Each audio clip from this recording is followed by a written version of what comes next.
put your waist, man. Oh boy, get dressed. It's time to shoot. Okay, people don't see you. I see. You thought? Forget about that one. Forget about what happened, my dear. I also thought, sure, you understand, but you know, people will continue to yab you. They will continue to yab me too. We can't do anything about that, but the show must go on. Too many things are happening for us to fold our hands, my dear. We are back in business. What's up, my people? You didn't tell me the camera is. What's up, my people? It's your girl, Adeola. Okay, so for the past 3.5 years, to be honest with you guys, I thought I was just making my own contribution to transparency in Africa. I had no idea that this show means so much to so many of you. What? In fact, some people set up petitions that the show must to continue by fire by force. I was like, oh, okay. I got way too many Facebook messages, tweets, emails, and phone calls. I felt so loved, my people. I was really humbled. I was like, I can't believe people want to watch my show. The show must to continue. It must continue. That is why we are back on air, my people. Thank you, everybody that signed the petition. I saw everything. Thank you everybody that reached out, that called me. Some people that have not called me in years, but I did it and you Mumbawi, but thank you for calling. Thank you, everybody. In fact, I was so touched. He touched me. No, you don't have to play it. Let me sing it for them. He touched me. Yes, it did. Yes, it did. You touched me, guys. You really touched me. Anyway, I don't know why people were saying that Sahara took off my show. No, it has nothing to do with Sahara. It was a personal decision. I didn't think that people still wanted to hear what I had to say, but I guess I was wrong. So guess what? We are back in business. I don't think that I have laughed this much as when I saw this article that some Zimbabwean website said that I apologized to Robert Mugabe. I actually really pity the Zimbabwean people who depend on websites like this for their news. You know, I can only imagine how much they screw up their readers.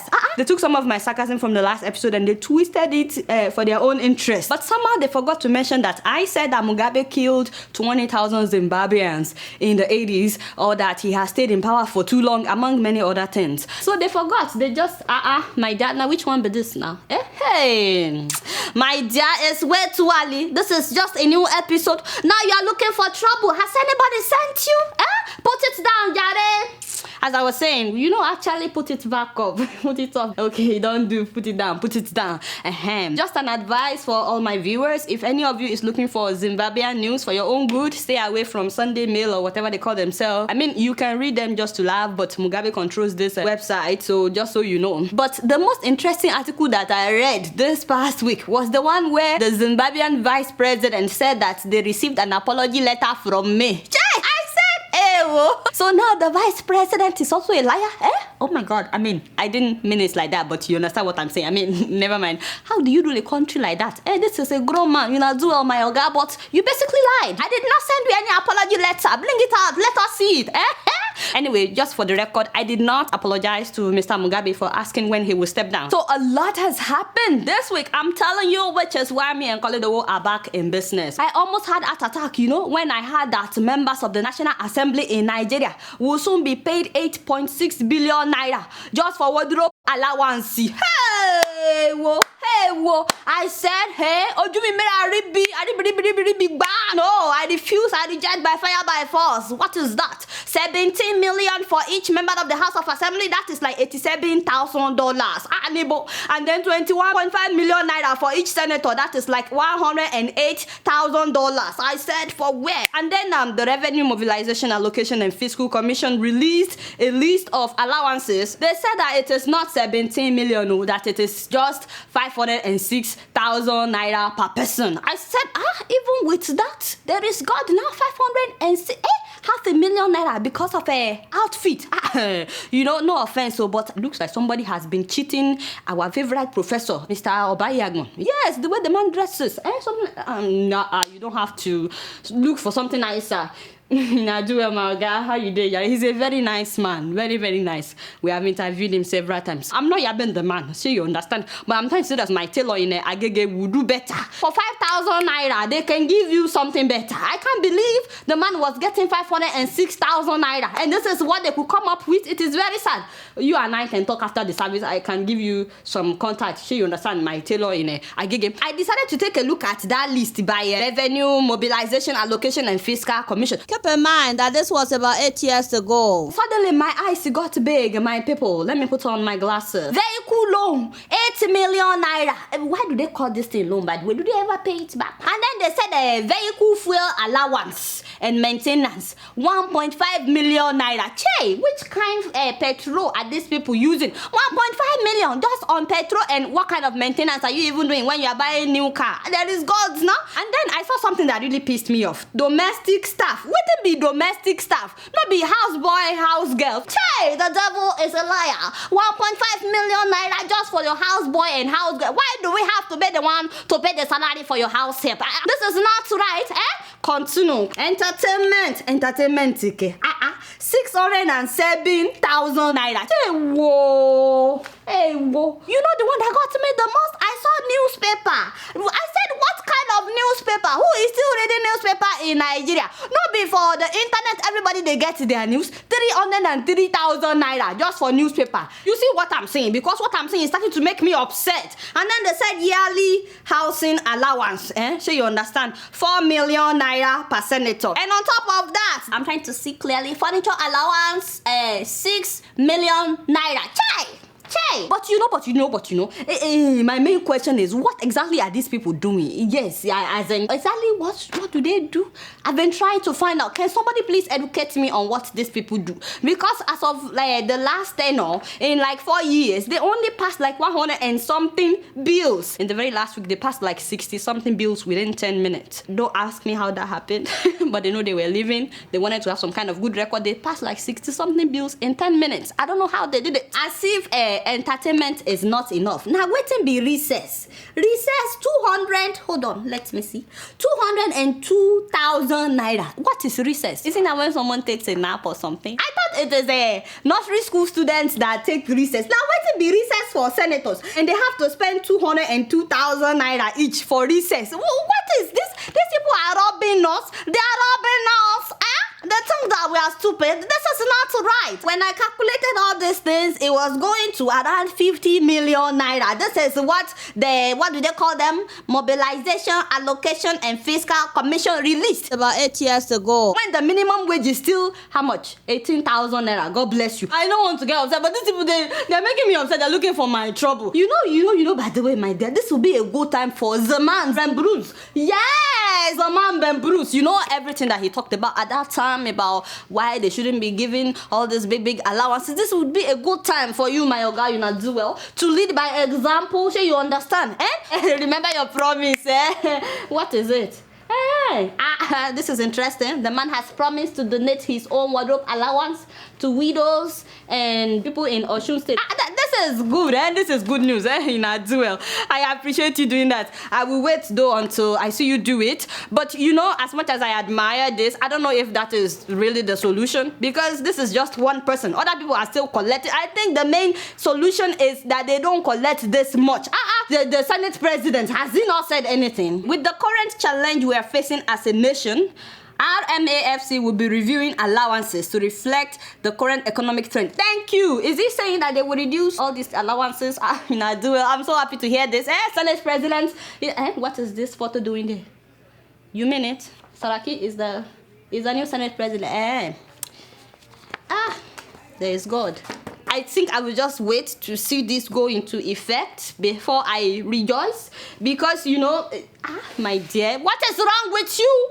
Have I said anything? I just said, this man is the Senate president. That was all I said. Why must you put up an article like this? You are looking for trouble. Why must you always bring up the fact that his family has been the one controlling the whole of Kwara politics for the past 3 decades? Why must you bring it up? You just want people to know by fire, by force that this man was the executive director of the Societe Generale Bank, the one that was bankrupt because, the family kept dipping their hand into the money of the bank, and a lot of people lost their jobs.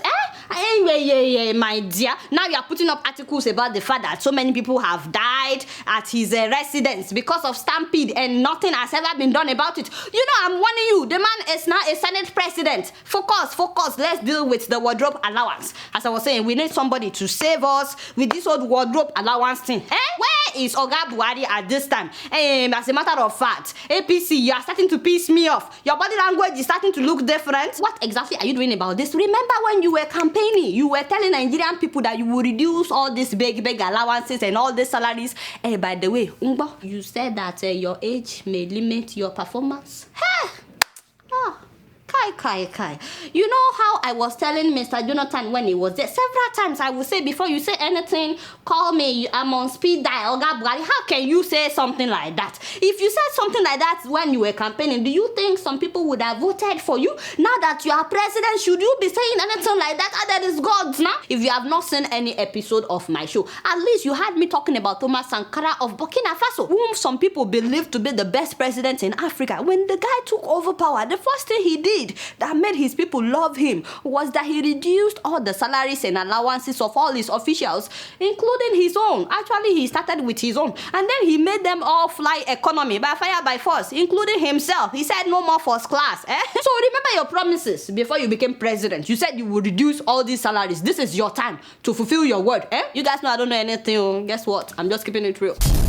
Moving on to South Africa, you know, this is one of those stories that makes me so upset that I feel like just punching somebody. I feel like some people need to be shaken or slapped back to sanity. Yes! How can you call someone a man of God when he's commanding you to strip naked in the name of deliverance? Holy Ghost fire. I rebuke, I reject. Back to the center. You tell me to undress. Are these people losing their medulla oblongata or what? AD. This has to be AD. Is it really possible that these people were hypnotized, or that's how much they crave some kind of supernatural experience? He sits on top of them. Hey, whoa. You see what I'm saying? And not only that, so he stands on top of his church members in the name of deliverance. Check this out.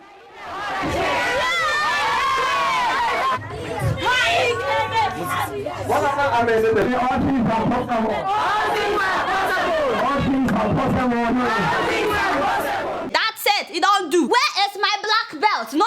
Don't beg me, please. Where's my black belt? Somebody. How dare you stand not only on somebody's back, but on somebody's bum? In this modern age, you stand on an elderly woman's bum. What surprised me the most is that no one called the police. Instead, right after he abused them, they started dancing. People are going to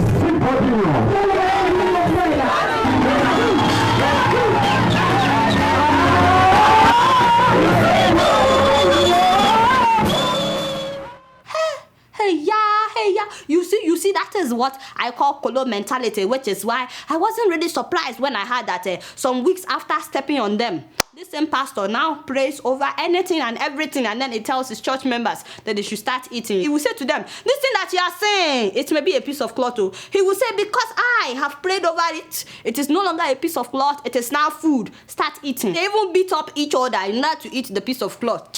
But you know, the one that baffled me the most was the day he prayed over a woman's weave on. Or weave, depending on where you live. I'm telling you, the man prayed over one woman's hair. And then he said, now it is no longer hair, it is now food. And these people started fighting over the woman's hair, eating it live and direct, raw, with no tomato or anything. They didn't even put any sauce on it. They were just eating it like that. This is the hair after they've eaten like 2 rolls. You know, keep in mind though that if somebody should tell these people on the street that, oh, eat this piece of cloth, they will say, are you crazy? Do you think that I'm crazy? But because the man said that he's a man of God, anything goes. And why is it that many people nowadays now lose their common sense whenever they are with men of God? You better wake up before it's too late. The day he will give you poop to eat, sure you understand? It will be too late for you. The guy is so proud of all these things that he's doing, by the way, that he posts them on Facebook. I said, hey, this guy is bold though. I'm telling you, he's a very young guy. He even put his bank account on the Facebook page for those that may want to partner with the church. Although he put the bank account right after he said, oh, we would never ask people for money. Sure, you see, this is what we call 419 in Nigeria. My people in South Africa, wake up. But you know, I can't blame just the pastor. I also blame those members that keep going to the church. Wake up before the day he will tell you to eat. Sure, you understand? I don't want to say it, but you know what I mean. Yes, so don't say that I didn't tell you. You see, now I'm warning you. There is God. And for that man of God, you know the fear. You know the fear. But you guys know I don't know anything. Guess what? I'm just keeping it real. And speaking of South Africa, the president of Sudan, Omar Al-Bashir, was there for the AU summit last week, and he was detained for like 2 hours at the airport. You know, a lot of people actually believe that South Africa was trying to arrest him and deliver him to the ICC, you know, for the genocide in Darfur that killed like 400,000 people and displaced millions of people, only for us to hear that South Africa had released the man. And then he got a royal welcome back to his country, Sudan. You know, there were rumors that Sudan held South African soldiers in Sudan, the ones that were there for the peacekeeping, as hostages until Al-Bashir was released in South Africa. But South African government has denied that story. Now, what bothered me the most, was finding out that when he got back to his country, his own people, they not only gave him a royal welcome when he came back, but some of them were saying that they're willing to shed their blood and give their lives for this president. I said, no wonder they say that evil prevails, mainly because good people do nothing. You are willing to give your life for a president that doesn't care about you. You will spill your own blood for my people of Sudan. Why not? Why? The moment you are willing to spill your blood, you are basically saying that this guy is a god. No, be so. I'm really looking forward though to justice for the victims of the Darfur genocide, because I've personally met some of them, and if they tell you some of the horrible things that are done to them, oh my god, I was literally crying. Now I'm looking forward to justice for these victims, but as much as I'm looking forward to justice in Sudan, I'm also waiting for the day that ICC would issue an arrest warrant for people like George Bush of the US for war crimes in Iraq and Afghanistan that has left about 1 million people dead and caused hunger, disease, fear, and chaos that have displaced more than 4 million people. I mean, not be so. They went to Iraq saying they saw weapons of mass. What did they say they found in Iraq? They found weapons of mass destruction. Till now, we have not seen any of those weapons. And about 1 million people were killed, including American soldiers. When will ICC do something about this? Must it always be African presidents that you will go after? The truth is, the day ICC will do that, people will actually respect them. But you guys know that I don't know anything. Guess what? I'm just keeping it real. And moving on to Uganda.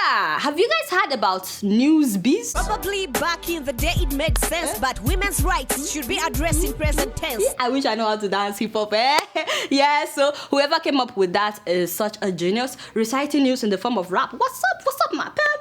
It's your girl Adeola, and I'm bringing you the news for today. Now, the 5-minute episode covers local, national, and international news, and they break it down for the people in street language. Yes, that's what I'm talking about. And as you guys know, there is no freedom of press in Uganda, and the media is closely being censored. In fact, a reporter in October of last year was ordered to pay damages or face jail time because the reporter accused politicians of corruption in a story.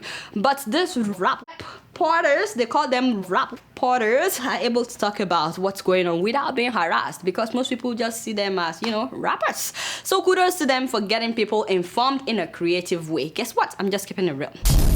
So I'd like to give a shout out to all my Burundian people here in the US for organizing a protest at the United Nations against President Nkurunziza. I heard that people traveled from different states of the US to be there. And not only that, some people came from Canada. That tells you how much these people want a change in their country. Right now, Mr. President is still being adamant, insisting on running for a third term. And we all know that if he runs, he would be declared the winner. Elections are happening next week. Keep the people of Burundi in your mind. And speaking of elections, you guys know that Ethiopia recently had an election, and I just could not believe when the ruling party said they have 100%, like they won by 100%. And I'm like, is that even possible, Ethiopia? When we all know that so many opposition members are in prison or correction centers or whatever you call it. For how long would this ruling party harass people, especially anybody that challenges this ruling party? It's so not fair. A lot of people are watching what is going on in Ethiopia, and their prime minister went on Al Jazeera saying that they have democracy. This is not democracy. Anyway, you guys know I don't know anything. Guess what? I'm just keeping it real. So before I leave, it's the holy month of Ramadan. The fasting has begun, and I just want to wish my Muslim viewers Ramadan Kareem. And also, I have a great news. Episode 84 of Keeping It Real, I talked about a Nigerian man, Ima Ohikwari, who was kicked out of his house in Abuja by a very wealthy man in Nigeria, Sir Emeka Ofo. And I'm glad to tell you guys that this man, after several years, he finally won the case against Sir Emeka Ofo. It's like, what? I can't even believe that's possible in Nigeria. But thanks to the famous lawyer Femi Falana, we really appreciate appreciate all that you guys have done to ensure that justice prevails. All right, guys, it's been real, and I'm keeping it real right up in here. Until next week, I'm gonna see y'all later. Peace out.